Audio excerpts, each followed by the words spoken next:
Lalu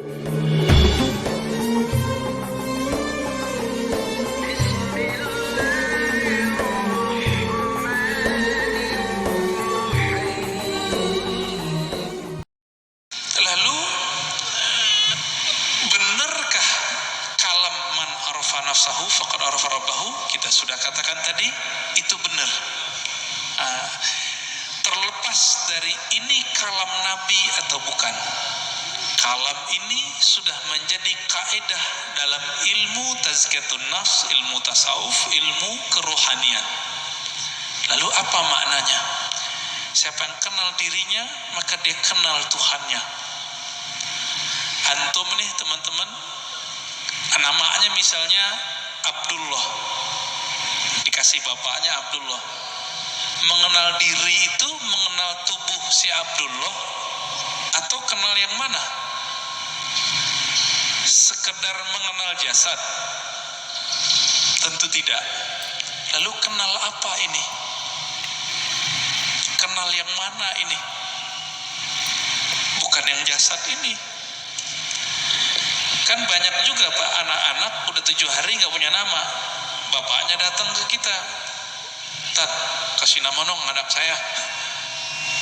Berarti nama jasad ini itu bisa dibuat, bisa dirubah Pak. Sebelum kita masuk ke tubuh ini, kita punya nama. Benar gak punya nama? Kita lahir di dunia, yang ngasih nama siapa? Orang tua, guru. Sebelum kita masuk ke dunia ini, kita di alam ruh. Allah mengatakan, alastu bi rabbikum, bukankah aku Rabbmu? Allah memanggil kum, kamu. Berarti kita ada nama Pak. Cuma nama ini disimpan di dalam dada Rasulullah Sallallahu Alaihi Wasallam. Kita nggak tahu. Ditanyalah oleh orang Bani Israel, orang ahli kitab, ya Muhammad, apa itu ruh? Turunlah ayat yas'alunaka anir ruh. Mereka bertanya kepadamu mengenai ruh. Katakanlah ruh itu urusan Allah. Kamu tidak diberi ilmunya kecuali sedikit. Sedikit di situ, wa ma utitum minal ilmi illa qalila. Sedikit menurut siapa? Menurut saya, menurut Nabi, menurut Bani Israel, atau menurut Allah? Menurut Allah. Maka sedikit menurut Allah itu banyak menurut kita ya. Orang kaya di Indonesia bilang, saya ngeluarin uang dikit. Dikitnya itu udah 100 triliun Pak ya. Apalagi raja di raja alam semesta ini, Rabbul Alamin, Allah Subhanahu wa ta'ala. Ilmu ini disimpan dalam dada Rasulullah. Ada sahabat yang dikasih tahu, ada yang tidak. Maka Nabi itu bisa ngerti Pak, dengan izin Allah. Ada orang nih jihad, kayaknya paling kuat, kayaknya paling banyak bunuh musuh, tapi Nabi mengatakan finnar, finnar, masuk neraka, masuk neraka. Kenapa? Nabi tahu namanya sudah ada di neraka, nggak dihapus dari neraka. Ternyata benar, orang ini beramal cuma dengan fisiknya, ruhnya tidak beramal. Ruhnya gak beramal Pak. Jadi ketika disebut siapa yang kenal dirinya, maka kenal Tuhannya. Diri yang fisik, yang mengenal dirinya fisiknya, dia baru mengenal perbuatan Allah. Disebut ma'rifatul af'al, mengenal perbuatan Allah. Ajaib gak kelahiran manusia? Penciptaan manusia ajaib gak? Ajaib Pak. Kok bisa-bisanya ada makhluk hidup di perut seorang perempuan? Itu ajaib itu. Saya mau tanya nih yang udah nikah, yang punya anak, itu antum yang menciptakan anak? Atau cuma sebab doang? Ya, bikin doang ya. Tapi kita nggak yang gedein, yang mengembangkan biar kasih tulang, enggak. Ya, coba tanya sama yang udah pernah hamil, ibu-ibu yang udah hamil tanya, ajaib itu. Maka mengenal diri yang fisik mengantarkan kepada ma'rifatullah level 1. Apa itu? Ma'rifatul af'al, ma'rifatu af'alillah, mengetahui perbuatannya Allah Subhanahu wa ta'ala. Itulah yang dibahas dalam surah Al-Mu'minun itu, ya, ayat 11 ya. Begitu juga di surat Ar-Rum ya, sebelum ayat tentang pernikahan itu kan tentang penciptaan kita semua. Dari nggak ada jadi ada, dari tanah kok bisa jadi hidup, kok tiba-tiba bisa melawan kepada Allah. Nah, itu dia namanya ma'rifatu fi'lillah. Jadi kalau ada ahli biologi, ahli ilmu-ilmu eksak tidak mengenal Allah lewat ini, lewat dia, berarti dia tersesat, nggak mengenal Allah. Itu satu. Diri yang fisik. Nah, kita punya diri yang disebut dengan nafs tadi. Jadi nafs itu sendiri artinya ada nafs fisik, ada nafs jiwa. Orang kita nyebutnya sukma, perasaan. Nah, itu masuk di situ. Yang bilang saya emosi, ya itu dia.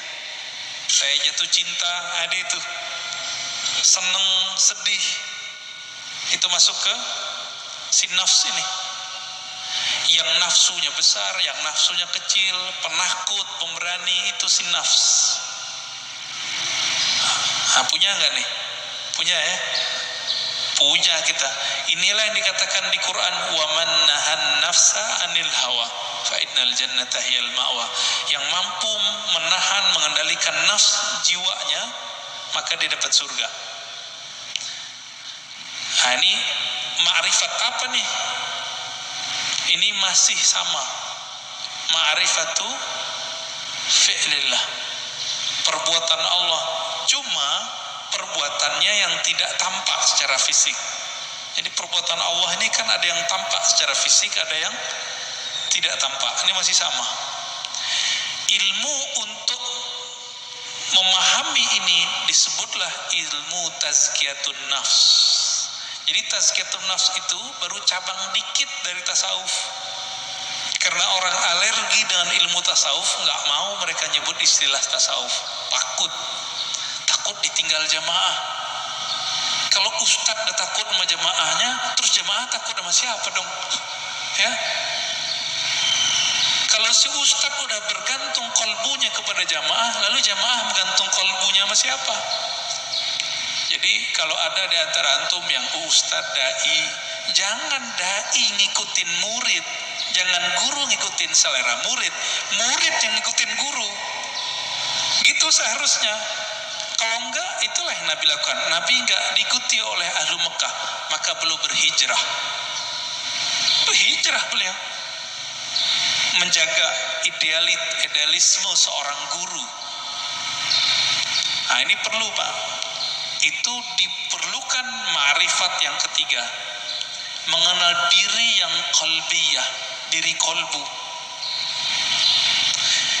Yang mengenal diri kolbu, nah kolbu kita, nah di kolbu ini kalau nafsnya rusak, dia ngefek ke kolbu. Nafsnya nih punya karakter bengis, kolbunya hitam. Nafsnya suka bangkang, kolbunya hitam, meradang deh Pak. Kalau kita meradang mulut, Saryawan bisa menikmati makanan nggak? Nggak bisa. Makanannya kolbu adalah zikrullah, baca Quran, sholawat. Kalau sudah meradang itu kolbu, dibawa sholat nggak enak. Dibaca Quran pun kita mikir, enaknya apa ya baca Quran? Kalau kolbunya lagi rusak, rasain aja Pak sendiri. Zikir, katanya zikir menenangkan jiwa, kok nggak tenang-tenang? Malah tambah bingung, malah tambah syak. Zikir itu bening, bener gak? Zikir bening Pak. Kolbu itu wadahnya zikir. sehingga nanti dia bisa menyantap. Wadahnya lagi kotor, bersihin dulu, diobati dulu, baru dia bisa menikmati. Masalahnya sudah bertahun-tahun nih kolbunya berkarat, bener gak? Bersihinnya pakai apa Pak? Itu yang disebut taubat nasuha. Taubat nasuha itu beda dengan misalnya nih gelas habis dipakai, airnya air putih, cukup dikasih keran bersih, air keran, nggak usah digosok. Tapi kalau ini pakai minyak, ada minyak lengket di situ, harus digosok nggak? Nah, ini yang disebut taubat nasuha. Jadi taubat nasuha itu menggosok kolbu kita supaya bersih dengan pengakuan dosa kepada Allah. Nah, di dalam ajaran Islam nggak ada pengakuan dosa ke ustadz, nggak ada, ke pendeta nggak ada Pak, ke guru nggak ada, ngaku kepada Allah. Semua kita kan punya dosa nih, bener Pak? Ada yang nggak punya dosa? Saya cium tangannya Pak. Makanya kita dianjurkan cium tangan anak kecil. Makanya Bapak nggak boleh marahin anak kecil atau ngusir anak kecil dari masjid. Terganggulah. Kenapa? Nabi lagi khutbah Jumat, Hasan Husain datang, turun, diambil, digendong. Lagi sholat, naik ke punggung Nabi, ikut sholat. Keberisikan iya, tapi sekali kita usir dia, nanti anak tuh mikir masjid itu tempat orang-orang galak ya gitu. Benci nanti dia ke masjid Pak. Yang benar diatur. Orang tuanya juga harus perhatian.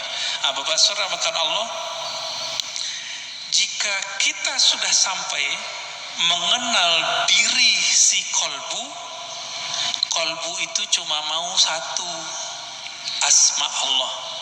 Asma Allah ada di Quran, ya, ada di sholawat, ada di zikir. Intinya zikirlah. Semakin banyak kita mengenal nama Allah, semakin banyak makrifat di dalam kolbu. Maka di sini wajib ada kajian Asmaul Husna Pak. Udah ada belum? Harus ada Pak di sini. Termati bawa apa? Mati bawa apa ntar? Bawa asma Allah. Jangan bawa nama-nama bapak kita, nggak kepake. Bapak gue kiai, nggak kepake Pak. Saya Ustadz Haji, yang kan nggak dipakai. Habib pun nggak laku Pak dikubur. Bapak ini keturunan Rasulullah, nggak laku dikubur kalau nggak bawa ma'rifat. Malah diragukan, masa keturunan Rasulullah begini, kata malaikat itu, ya. Kalau nanti Rasulullah bawa syafaat mungkin, tapi kan malaikat Munkar Nakir ini seperti orang yang jaga depan kantor Pak.